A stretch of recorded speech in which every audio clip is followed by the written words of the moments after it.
Olá, caros amigos de casa, telespectadores do programa Um Sentido para a Sua Vida. A Federação Espírita de São Paulo sente-se muito honrada com a sua audiência. Hoje trouxemos Fátima Luísa Giro, que fez uma palestra maravilhosa sobre a reencarnação. Com a questão: é de fato fator de elevação moral e intelectual? Vamos ver Fátima Luísa Giro discorrendo sobre esse assunto com maestria. A reencarnação como fator de elevação moral e intelectual. Irei contar duas historinhas para que possamos estabelecer um paralelo do desenvolvimento do nosso tema, bem rapidinho, tá? Está fundamentado no livro O Céu e o Inferno, de Allan Kardec, e Entre o Céu e a Terra, de André Luiz. Olha que semelhança de nomes, né, gente? Dá até para confundir, né?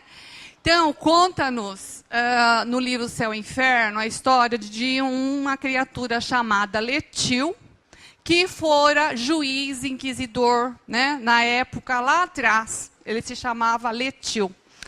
E certa feita foi colocado que deveriam sacrificar uma adolescente de 13 anos, né? De forma cruel, no fogo, né?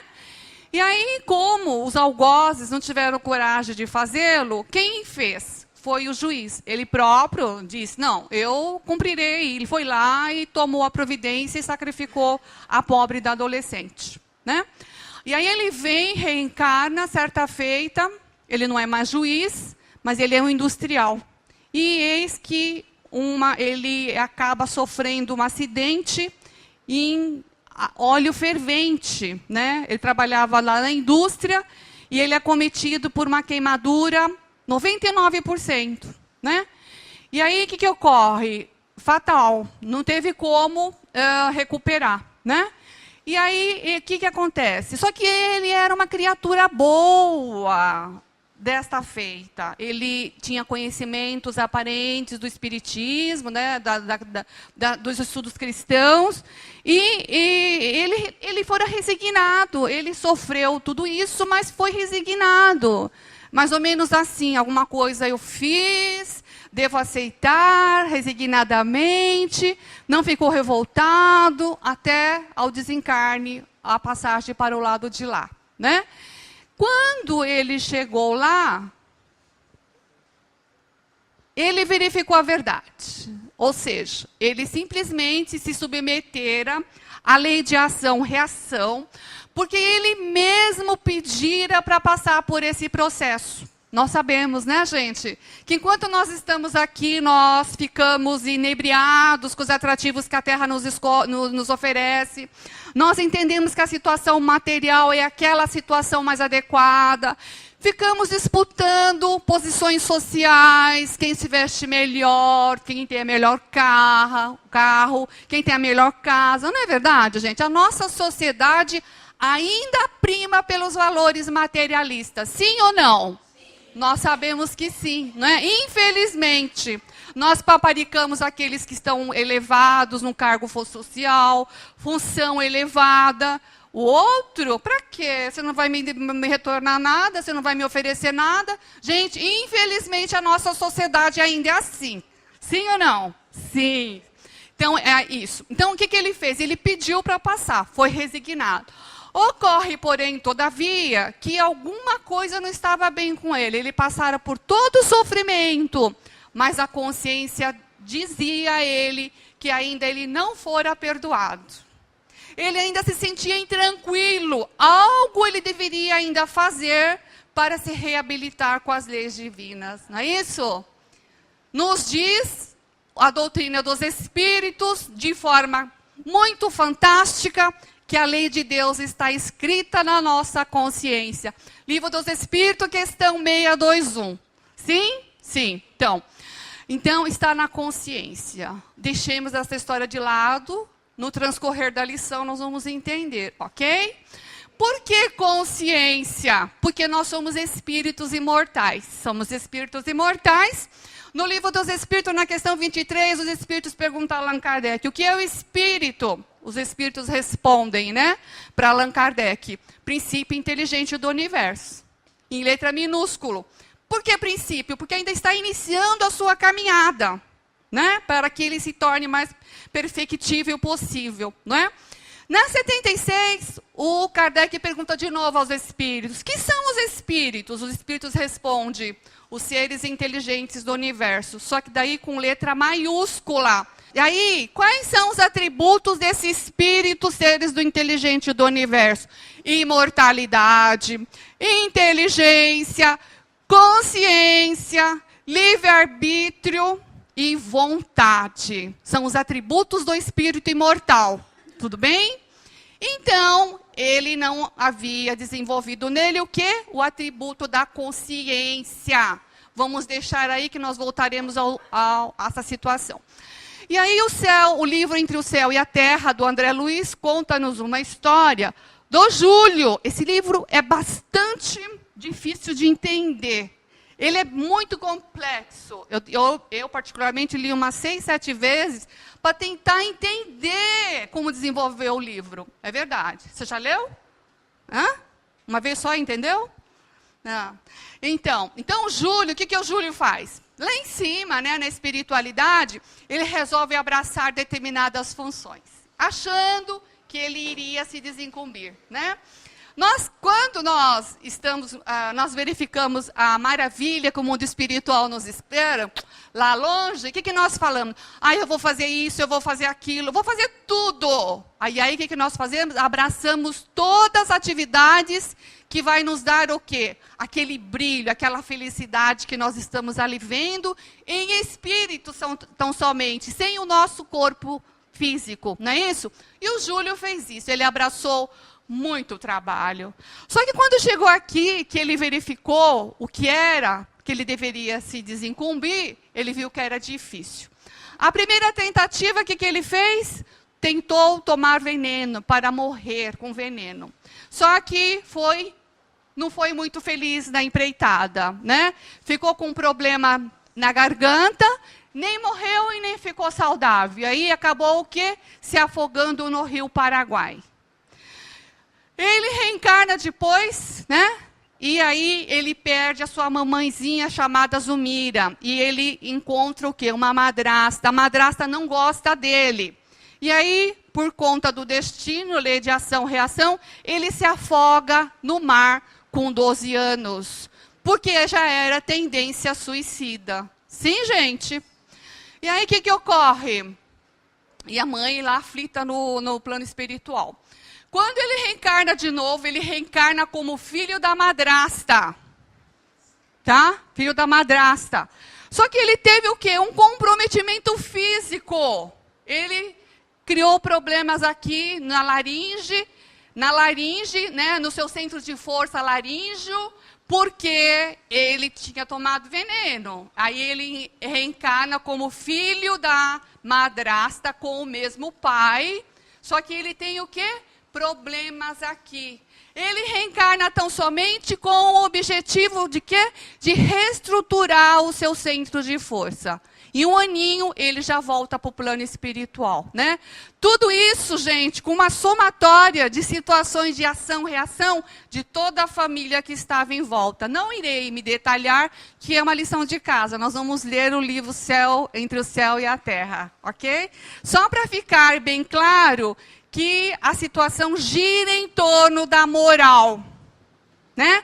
E para ficar bem claro, que se o nosso Letil, ele teve um comprometimento moral, que era devido à consciência dele não conquistada, falta de consciência, o Júlio, por seu lado, ele tiveram um comprometimento no seu próprio físico. Ele teve que reencarnar em um aninho só na carne, para que ele pudesse refazer o seu centro de força e assim dar continuidade na próxima reencarnação de forma íntegra. Tudo bem? Posto essas duas situações, nós vamos entrar na nossa matéria propriamente dita, né? Que tem todo o desfecho nessas duas histórias. Então, o que nós estamos observando aí? Jesus, né? Nós vimos Jesus com quem? Com os pescadores. Os pescadores eram criaturas evoluídas? os pescadores eram evoluídos, né? Porque Jesus não ia escolher qualquer um, não é verdade?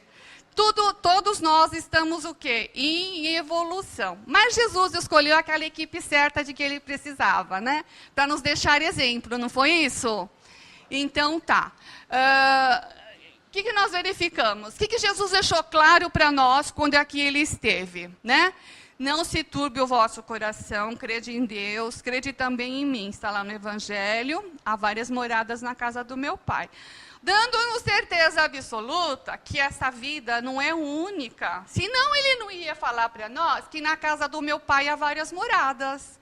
Então o que ele quer nos garantir? Que nós deveremos preservar as nossas atitudes diante do bem, diante da moral, porque nós estamos o que? Amealhando uma bagagem em nosso próprio benefício, né? Se nós formos bonzinhos com os outros, não é com os outros que estaremos sendo bonzinhos, mas para conosco próprios. Sim, gente? Então, Jesus nos evidenciou, nos chamou todo momento a nossa atenção para essa situação, não é? Não foi por falta de aviso. Olha só, gente, o nosso querido, saudoso Francisco Xavier, olha as palavras, isso eu tive que trazer, sinto muito. Tudo que Jesus falou no Sermão da Montanha foi ao coração, ao sentimento. Não disse nada ao raciocínio, porque é pela inteligência que caímos. Ele não disse bem-aventurados inteligentes. Chegou mesmo certa vez a dar graças ao Pai por ter ocultado os segredos dos céus aos sábios e inteligentes. Quem cai pelo amor, o próprio motivo da queda faz que se reerga, mas quem cai pela inteligência não se sente caído. É uma homenagem ao nosso querido Franciscano Xavier, né, que aniversariou em abril. Né, gente? Não é muito claro isso para nós? O que nós verificamos atualmente? Todos os segmentos da sociedade chegaram ao último degrau, lá no ápice. Tudo, a psicologia. E aí o que nós vamos verificar? Em qualquer segmento da sociedade, que a inteligência se desenvolveu no último grau.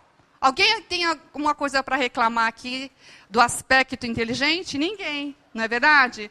Quantas coisas se faz em nome da inteligência, né?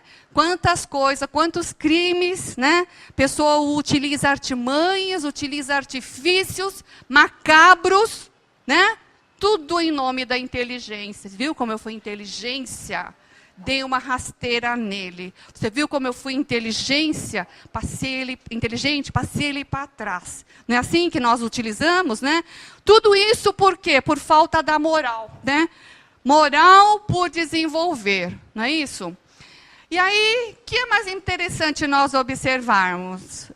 Augusto Cury, um autor fantástico, que tem livros maravilhosos nos explicando o aspecto de Jesus, né, dizendo que nós deveremos ser autores da nossa vida, que nós escrevemos a história que nós quisermos da nossa vida, que nós não deveremos ser vítimas da vida, mas sim autores da vida, não é isso? Esse é o nosso querido Augusto Cury.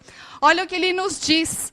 Os judeus esperavam alguém que os libertasse do jugo romano. Vem Jesus para libertar o ser humano das suas misérias psíquicas. O que é psíquica? Da alma. Jesus veio nos libertar do jugo que nós estamos envolvidos em alma, né? Nossa alma ainda não entendeu a mensagem de Jesus, não é isso? Por isso que tantos autores nos chamam ao coração, né? O Chico e agora outros tanto nos chamam a mensagem do coração, porque só o coração nos explicará muitas coisas.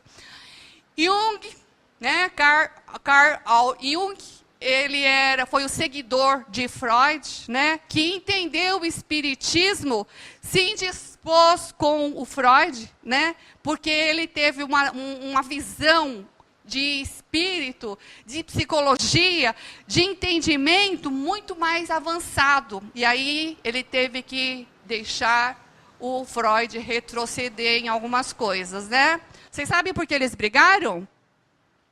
Não sei se brigaram, mas pelo menos não se falavam. Porque certa feita, Freud teve um sonho e disse para o Jung assim, olha, eu tive um sonho, e aí o Jung sabia do sonho. O Jung entendia o que aconteceu com ele, só que queria mais alguns requisitos para entender melhor.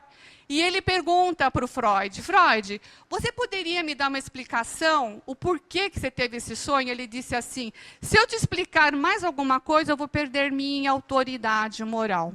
E aí ele perdeu naquele momento, porque daí o Jung, naquele momento, já deixa o amigo lá atrás. Embora ele tivesse tido todo o embasamento necessário para ele ter aquele andamento que até então ele obteve, só que ele precisou deixar. Porque as ideias do Jung eram muito mais avançadas na parte espiritual, né? Muito mais espiritualizadas. E aí, o que o Jung diz? Né? A finalidade única da existência humana é de acender uma luz na escuridão do ser. Gente, essa colocação aqui fazia parte da casa do Jung, estava lá no portal da sua casa. E aí, o que ele diz? O Carl Jung, sua visão se tornará clara somente quando você puder olhar para o seu próprio coração. Será que nós olhamos para o nosso coração? O que o nosso coração está pedindo? Quem olha para fora sonha, quem olha para dentro desperta. Eu vou avançando que daqui a pouquinho a gente conclui. Gente, eu precisei entrar nesse assunto, vocês vão me dizer, mas você é psicóloga? Não, não sou. Eu aprendi, gente, que a vida nos ensina muito mais do que um banco acadêmico. Muitos de nós aqui não sentou no banco acadêmico e sabem muito mais do que certas criaturas que sentaram 2, 3 vezes nos bancos acadêmicos. Sim? E aí nós aprendemos muito com a vida. Quem sabe viver se torna um sábio. E o sábio sabe de muitas situações, né, práticas aí que acontecem. Eu não sou psicóloga. Mas eu entrei nesse assunto porque me fascinou este livro da nossa querida Joana de Ângelis, psicografada pelo nosso querido Divaldo Pereira Franco, Refletindo a Alma. E a nossa querida Joana de Ângelis nos traz há muito tempo uma série de livros, de estudos psicológicos espíritas. Fantásticos. Muitos de nós não temos tempo de ler. Muitos de nós reclamam da dificuldade de entender esses livros. Mas olha, se nós lermos esse livro aqui, nós vamos entender. O que o Jung diz? O homem que não atravessa o inferno de suas paixões também não a supera. Sabe quem endossa tudo isso e repite? A nossa querida, venerável Joana de Ângelis. Ela concorda plenamente com o nosso querido Jung, dizendo que realmente, quem não faz isso, quem não atravessa o inferno das suas paixões, não a supera. Então, o que nós verificamos? Todos nós já aprendemos que nós temos aqui no nosso inconsciente quantas reencarnações, né, gente? Quantas vidas estamos aqui submersas e só 5% aqui em cima, né? Que nem um iceberg. Todos nós já escutamos isso, não é? Que a nossa consciência só fica igual uma rolha flutuando sobre a água e todo o nosso material passado fica imerso lá no nosso inconsciente. Não é isso? Olha só, né? As lembranças, as memórias, pulsões, recalcamentos, desejos, medos. Gente, tudo isso é um trabalho de quem? Do ego e da consciência. Nós aprendemos, a Joana nos ensina, que o ego, ele policia tudo. Tudo que ele não quer administrar pela consciência, sabe o que ele faz? Rejeita. E aí, rejeitando, vai para onde? Para o inconsciente. Para o inconsciente.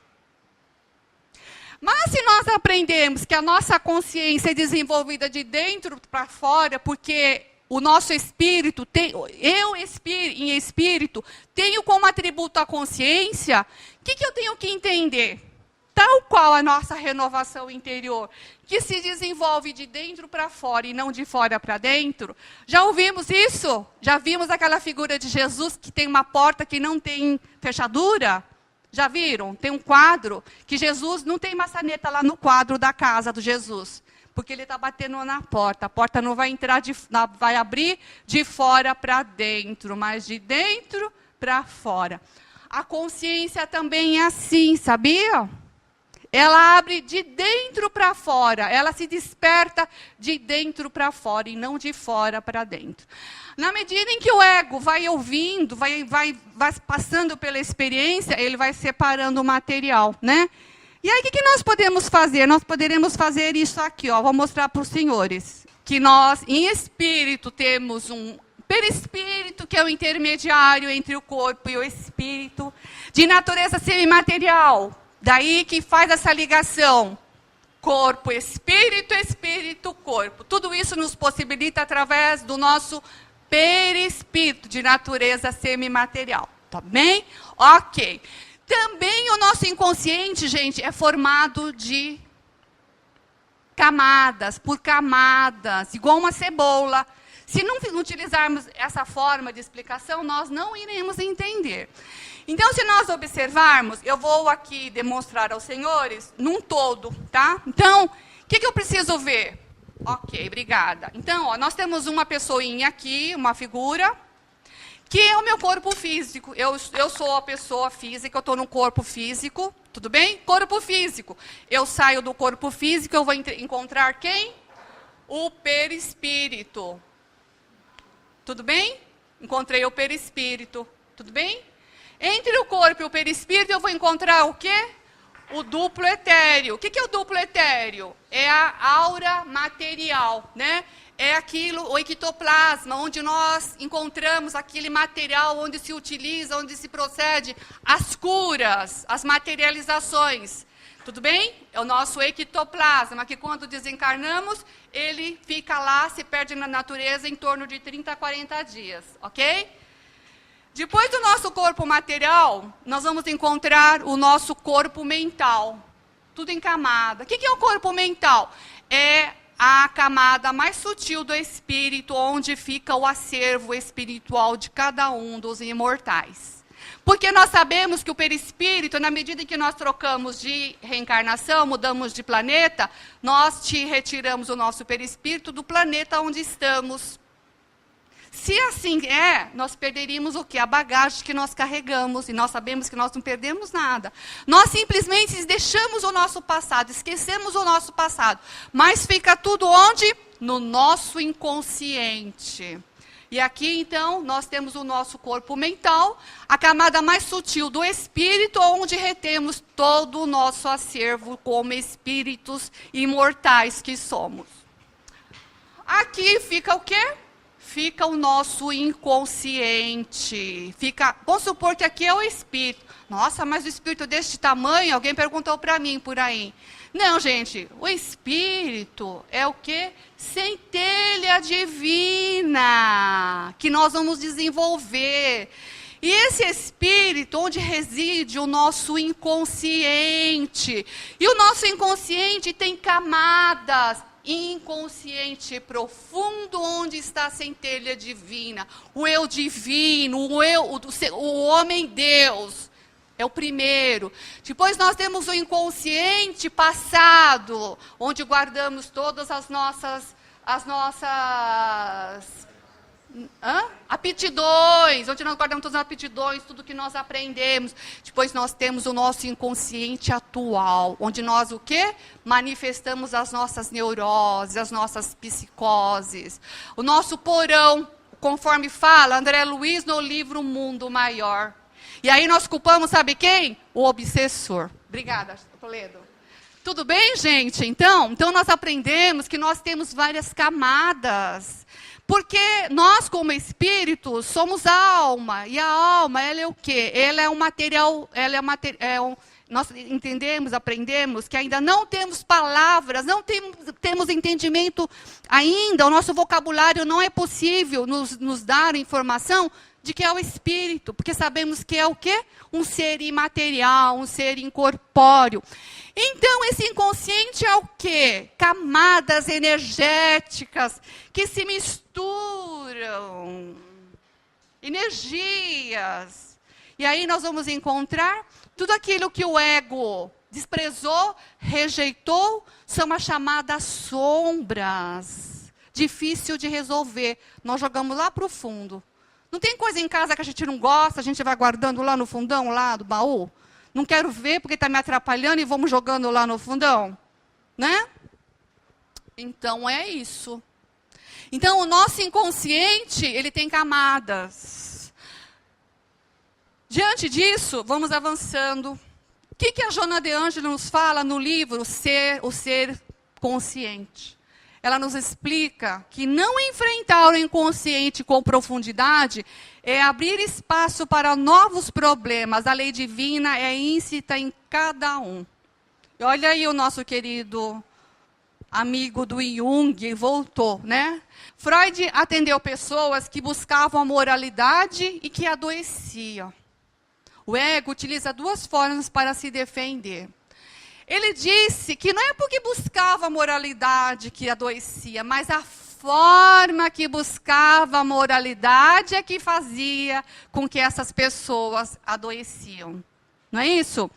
E aí ele disse o quê? Que nós utilizamos a repressão e utilizamos a nossa resistência. Sabe o que é isso? Mecanismo de defesa. Mecanismo de defesa. São Paulo, aquele que caiu do cavalo literalmente e no estado de êxtase, despertou e disse: é Jesus que eu tenho que seguir. E seguiu, né? Ele foi grande nas falhas, mas foi muito maior no reconhecimento e na forma de seguir Jesus. Não é isso? Na hora que ele despertou, não teve tempo ruim. Ele foi firme, largou tudo, família consanguínea que não estava de acordo com suas ideias, o título de doutor do Sinédrio, largou tudo, porque aquilo que nós estávamos no início dizendo, que para nós ainda a materialidade é importante, porque ainda não despertamos que somos espíritos imortais e que a nossa bagagem não pesa, não utiliza espaço, não é isso? Mas nos dá uma paz maravilhosa diariamente, né? Poderemos estar nesse estado de satisfação sem entender por que e de onde vem a satisfação, tão somente por praticar o bem, como esse nosso querido, saudoso amigo, né? Depois de Jesus, para mim, Chico Xavier é o maior ícone. Ele desperta pessoas, né? Por mais intelectualizada que estão as pessoas, elas dizem: Chico estava certo. Chico não apontava o dedo, ele dizia: você fez isso, azar seu, por isso que você está sofrendo. Ele não fazia, ele não julgava, ele não apontava o dedo. Ele não punha defeito, ele só dizia assim: ama minha filha, ama meu filho. Só isso. Quanto isso, né? Só isso. Não é isso, gente? Ele não é ícone? Para mim, ele é. Então, ó, esse ícone, o que ele disse? Reconhece-se o verdadeiro espírito pela sua transformação moral e pelos esforços que faz para dominar suas más inclinações. Não é isso? Alguém tem alguma dúvida sobre o nosso amigo ego e o nosso self? O self é o nosso eu profundo, é o nosso eu divino. Esse é o self. E o nosso ego é o nosso fiscal, é o nosso vigia. Estava falando, olha, então, o livro dos Espíritos nos diz que a paixão é importante. Sem a paixão, como ter objetivos na vida? Como avançar querendo o nosso progresso moral e intelectual? Mas não criarmos necessidades artificiais através da paixão. É isso que pega feio em nós, né? Então, eu falo por mim. Quantas vezes me vi em meio a uma paixão que dizia assim: ai, como sair disso daqui? E no início, quando você abre o evangelho e diante do contexto que você está vivendo, o que você faz? Você fecha o evangelho, você não quer saber daquele assunto. O assunto te incomoda. Diz assim, você está fazendo tudo errado. Mas, por outro lado, você não consegue sair do erro. Porque o seu instinto fala mais alto. Como assim? Você diz que eu sou imortal? E eu tenho... Quem que manda? Gente, nós escutamos dizendo assim, o espírito é fraco. Como é que é? O corpo é fraco. Não é isso? A carne é fraca? Não é isso? Gente, nós aprendemos que nós temos duas naturezas, a natureza espiritual e a natureza humana. Por que duas naturezas? Atender qual? A humana ou a espiritualidade? Claro que a espiritualidade ocorre que, durante todo o nosso trajeto, desde o nosso princípio inteligente, lá da pergunta 23, que éramos princípio, que precisávamos trajetar no reino mineral, reino vegetal, reino animal, reino nominal, até sermos espíritos individualizados, ser humanos, quando Deus imprime na nossa fonte, o quê? A razão, nos dando o quê? Livre-arbítrio e responsabilidade. A partir daí, você será responsável por tudo que você fizer. Graças a Deus, né? Daí não temos necessidade, o quê? Você fez aquilo de errado. E ficar ali desejando mal. Ah, tomara que aconteça isso. Gente, não precisa. Ele, por si próprio, já criou as suas dificuldades. Coitado! Não é mesmo? Olha o tempo que nós perdemos. Será que tudo isso não está lá no nosso inconsciente? Como uma sombra ali, trabalhando com aquele monte de energia? Né? Então, gente, o que nós precisamos? Enquanto estamos nessas paixões, conforme falou Jung, conforme fala Joana de Angeli, nós estamos em meio à paixão. Mas precisamos atravessar o inferno das paixões. Porque quem atravessa realmente aprende. Né? Quantas vezes nós verificamos isso em família?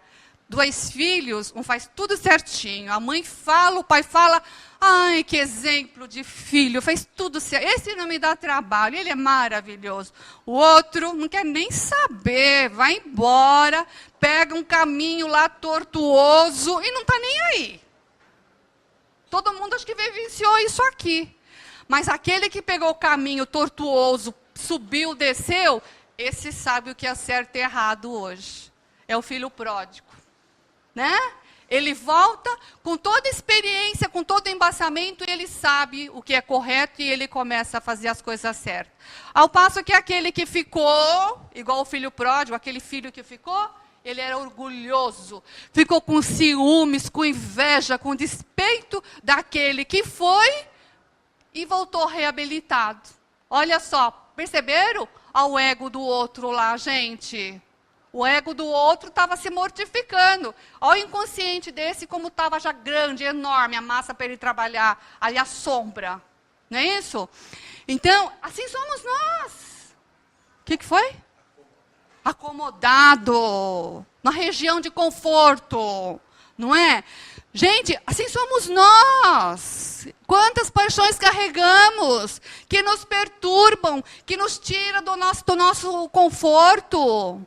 E depende só de nós irmos atrás, descer até onde a paixão está, reconhecê-la e acertar, fazer as pazes, para que essas energias do inconsciente emerjam. Por isso que é tão recomendada a meditação, por isso que é tão recomendada a prece, por isso que é tão recomendado os ensinos, os livros. Eu falo por mim. Quantas vezes me deparei lendo o livro do André Luiz e dizia assim, você está fazendo tudo errado, muda aqui. E eu falava, muda aqui, ali, eu preciso mudar aqui. Gente, que sinal maravilhoso que são os livros, nos alertando. Você não está com moral nada, não adianta ser inteligente, passar o pé no outro. Rever, chega mais perto, trabalha com esse inconsciente. Nós temos que enfrentar, não adianta fugir. Certo, gente? Por isso que ele disse que o quê? Pelos esforços que faz para dominar suas más inclinações. Porque não é fácil, gente, não é isso? E aí, o que o nosso querido Emmanuel vem, né? Esse espírito fantástico, que é o mentor do nosso saudoso Chico Xavier, né? Ele diz que em toda personalidade existe uma fagulha divina, a consciência que estereotipa a grandeza e a sublimidade. Aí nós verificamos que o juiz Letil, que nós conversamos, a consciência dele aguardava o perdão. E aí, o que é a consciência? Faculdade de estabelecer julgamentos morais dos atos praticados. Noção imediata de sua atividade psíquica. Será que nós sabemos que nós falhamos aqui quando nós falhamos? Claro, né? A lei de Deus está na nossa consciência. Nós até não queremos aceitar, porque conforme eu falei, enquanto nós trajetávamos pelos reinos, nós nos formamos de forma instintiva. O nosso corpo foi formado de forma instintiva. O nosso instinto fala muito alto. Por isso que nós estamos aqui com aquela família que nós estamos, né? Com os amigos, com os colegas, com todos os nossos adversários do nosso dia a dia. Justamente para trabalhar todas essas dificuldades que em nós existem. Não é o outro que precisa de mim, eu preciso deles. Tudo bem, gente? Olha exemplos, só para nós detectarmos bem a diferença, viu, gente? Estou dando esses exemplos. Por instinto, Pilatos lavou as mãos e, por falta de inteligência lúcida, comprometeu-se e perdeu a oportunidade. Pilatos era aquela criatura do governo, lá imponente, mas de uma sensibilidade a toda prova. Ele sabia que Jesus não era malfeitor. Ele sabia que Jesus era o homem do bem. Não é isso? Ele tivera a filhinha curada, né? Certa feita, a esposa dele teve um sonho, a Cláudia, chegou nele e falou assim, você não mexe com Jesus, eu tive um sonho não muito bom. Se você mexer com Jesus, vai ter um resultado não muito agradável. Mas mesmo assim, o que aconteceu? Nem aí, né? E aí, entre perder o cargo e entre fazer o que todo mundo queria com Jesus, o que era mais fácil para ele? Fazer o que todo mundo queria e lavou as mãos. Ele disse, olha, eu sei que esse homem é um justo, mas já que vocês querem, que soltem Barrabás. Sim, gente? Ok? Então, olha, Maria de Madalena, guiada pela inteligência que a induziu a libertar-se dos instintos vis, encontrou Jesus e liberou-se do vício, né? Nós sabemos que Maria de Magdala, aquela moça em meio à riqueza, muito dinheiro, vida fácil, tinha tudo o que ela queria, menos o que todo mundo pleiteia, o amor, a paz e a tranquilidade. Não adianta ter bens, igual o moço que chega em Jesus. O moço tinha tudo, toda a riqueza, né? Ia ganhar uma corrida ali em Roma, tinha comprado cavalos e mais cavalos, havia treinado, só faltava aquela corrida para ele desmontar a vida dos Césares lá, né? E Jesus diz para ele, vem e me segue. Porque ele chegou em Jesus e disse, mestre, que mais eu preciso para ganhar a vida eterna? Porque ele já tinha tudo. E, no entanto, ele estava o quê? Vazio, triste, não sabia o que faltava na vida dele. Jesus disse, larga tudo e siga-me. Ele disse, mas agora não dá. Jesus disse, agora. Ele disse, não, preparei tudo e eu não posso ser agora, só depois. E foi, né? E aí, enquanto ele corria, um cavalo tropeçou no outro, e eis lá, caído, com todas as vísceras para fora. E aí ele viu os olhos de Jesus chamando, venha, siga-me. Então, Madalena, gente, foi isso, né? Ela viu Jesus e disse, é esse caminho, né? Deixa seguir Jesus. Não, agora não. Cuide dos teus filhos. Mas que filho, Jesus, que miserável sou eu. Já varei tantas vezes o meu útero. Maria, você não tem filhos consanguíneos? Cuida dos filhos das outras mulheres, cuida dos outros filhos das mulheres dos senhores. E aí, no entanto, nós verificamos ao final, ela desencarnando por aquela doença, né, da lepra, não é isso? Porque ela vivia em meios leprosos, né? No início, ela começava a pregar os ensinos de Jesus, ela dizia, vocês os leprosos, e passava os ensinos de Jesus, porque Jesus já tinha partido, Jesus já tinha ressuscitado, ela havia presenciado a ressurreição de Jesus, porque tamanha coragem moral de Maria, largou toda aquela vida fácil para seguir o verdadeiro caminho que foi Jesus, né? Os grandes escritores dizem que nunca ninguém se violentou tanto quanto Maria, ao deixar toda aquela situação dela, de tristeza, de incômodo, segundo consta, 7 obsessores, ou não sei quantos, conseguiu largar tudo aquilo para seguir Jesus, né?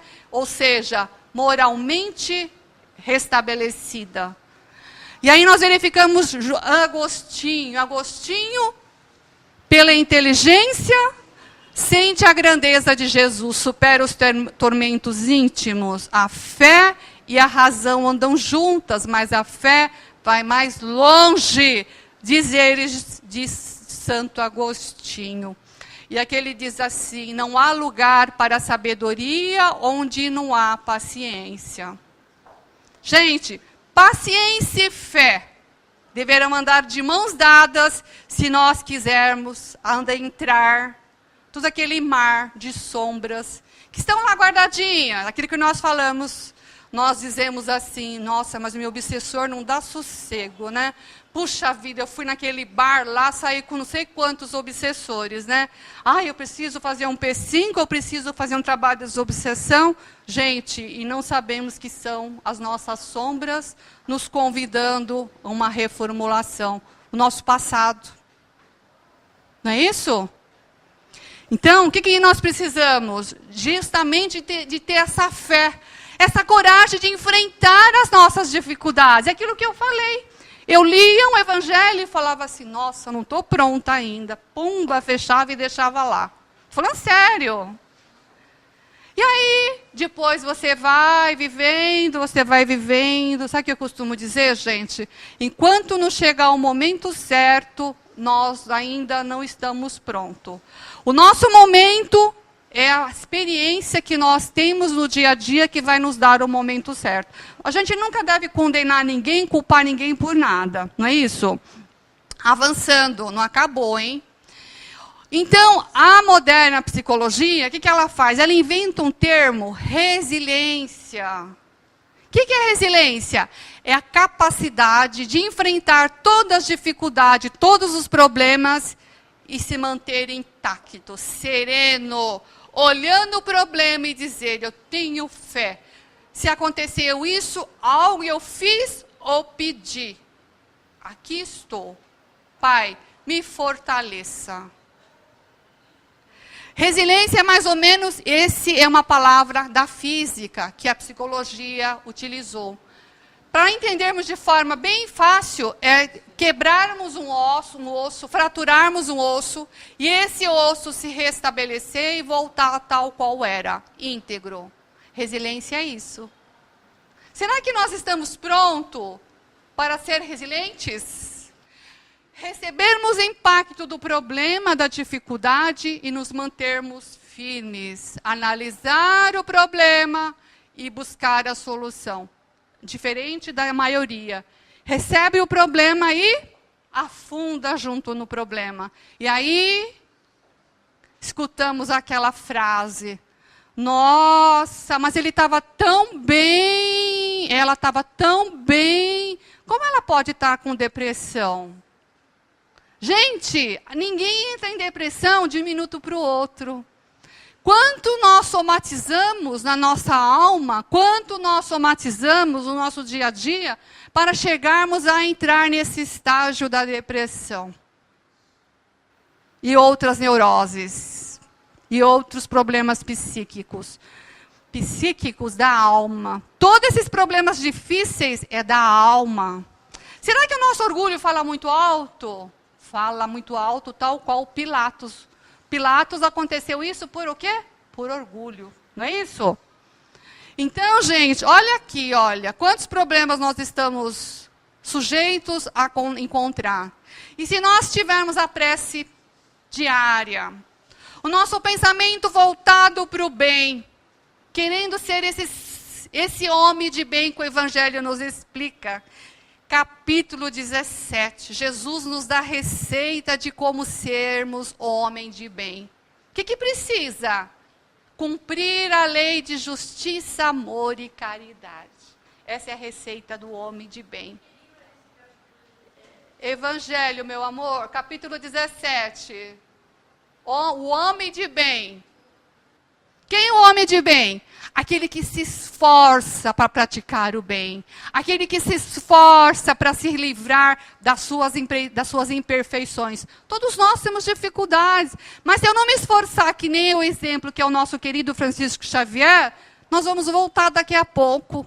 E nós estamos passando por um período especial, gente. Estamos vivenciando as mais diversas experiências, nos dando cabedal, nos dando bagagem para vencer, para sermos seres especiais, para continuarmos sendo esses trabalhadores de última hora que Jesus nos convoca, não é isso?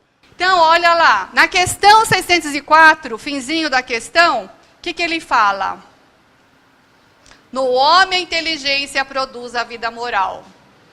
Então, o que nós estamos falando? Que para a transformação moral, nós precisamos passar por um processo psicodinâmico. A moral, definindo, encontra-se dentro do ser humano em germe, latente, ou como preferem os espíritos, na consciência de cada ser humano. Já falamos do 23. Poderá alcançar a plenitude no ápice de sua expansão consciencial, identificação com a consciência divina, né? Jesus é esse ser que expandiu a sua consciência ao tal ponto de dizer: eu e o Pai somos um. Autoaceitação é o processo psicodinâmico, gente. Canalizar a virtude que se opõe ao ego adoecido, encontraremos a autoiluminação. Não precisaremos destruir ninguém, não precisamos travar guerra com ninguém. É só nos autoiluminar. Não é fácil? Gente, não precisa dizer, olha, eu te perdoo. Não precisa. Se autoilumina. Porque você vai ter uma satisfação interior de paz, de tranquilidade, de serenidade. E você vai passar isso para o outro através de uma prece à distância, através de um pensamento elevado, de um bom pensamento. Gente, é tão simples a nossa vida e nós complicamos tanto. O que está faltando, será, né? Será que nós nos aceitamos como somos? Se eu não me aceito, como aceitar o outro? Perceberam? A nossa vida na Terra é um verdadeiro laboratório. Nós estamos perto de nós, aquelas criaturas que vão trabalhar em nós as nossas problemáticas. Ele é meu professor, ele é meu instrutor. Temos a certeza que vocês adoraram. Agora nós precisamos ir para um pequeno intervalo, mas nós voltamos já já com vocês.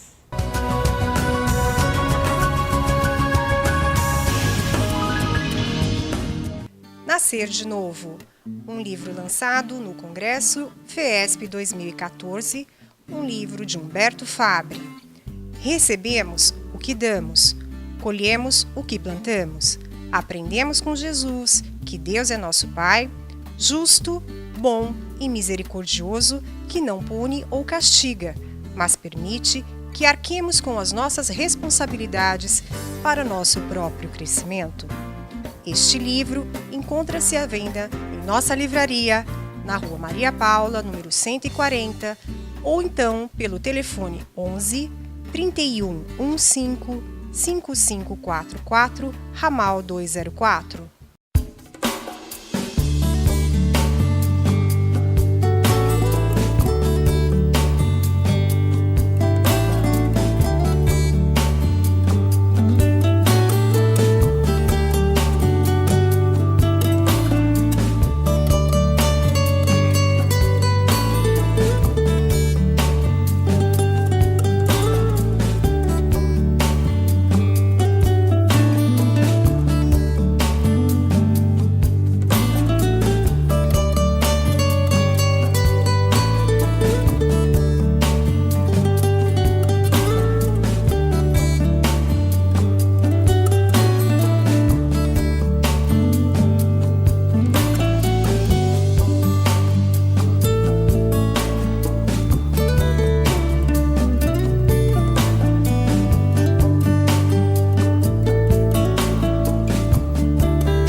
Não percam essa valiosa oportunidade nas férias de seus filhos de 3 a 11 anos.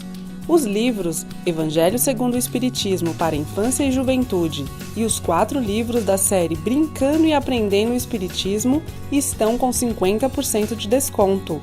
Na compra de 2 deles, você receberá de presente o livro de orientação aos pais e educadores de crianças, de autoria de Silvia Cristina Puglia.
Voltamos com o programa Um Sentido para a Sua Vida, hoje falando sobre a evolução na reencarnação, evolução tanto intelectual como moral. Nesse instante, nós vamos acompanhar as perguntas que foram feitas pela plateia a Fátima Luiza Giro. Fátima, mas como nós podemos fazer na nossa vida para fortalecer então a fé e a resiliência? Então, muito simples. Fazer aquilo que o nosso exemplo, Chico Xavier, fez, recomendado por Jesus. Ter certeza que o Pai existe, que Ele dá a cada um segundo o seu desempenho, a seu esforço, as suas obras. Jesus deixou claro, a cada um segundo as suas obras. E colocar muito claro o que Jesus nos recomendou. Tão simples, gente, que basta amar a Deus sobre todas as coisas, de todo o nosso entendimento, de todo o nosso coração. Quando ele disse de todo o nosso entendimento, a inteligência ele está usando, e ele está usando o coração, o sentimento. Amar o próximo como a si mesmo. Foi aquilo que eu disse. Se eu não me aceito, se eu não me autoaceito, como eu vou aceitar o outro, gente? Como eu vou amar o próximo? Então, o caminho é muito simples. Prece, gente. A prece é aquele bálsamo que vai nos livrar de todas as aflições, de todo o sofrimento e a prática do bem. Prática do bem é o caminho. Enquanto estivermos praticando o bem, nem o obsessor vai pegar carona conosco, nem um bandidinho aí, assaltante, vai pegar carona conosco. Ninguém vai nos fazer mal, ninguém vai nos perseguir, porque de acordo com a lei de Deus, existe uma afinidade com o bem. O bem atrai o bem. Então, se eu estou com o bem no coração, na mente, só vou atrair situações que se relacionam bem. Muito elucidativas as respostas da Fátima Giro, não é? E bastante interessado também o público em fazer perguntas. Isso é muito importante. Nós agora vamos ler um trecho da própria Fátima, que ficou registrado no livro do Congresso. A moral é a regra de boa conduta e, portanto, da distinção entre o bem e o mal. É fundamentada sobre a observação da lei de Deus.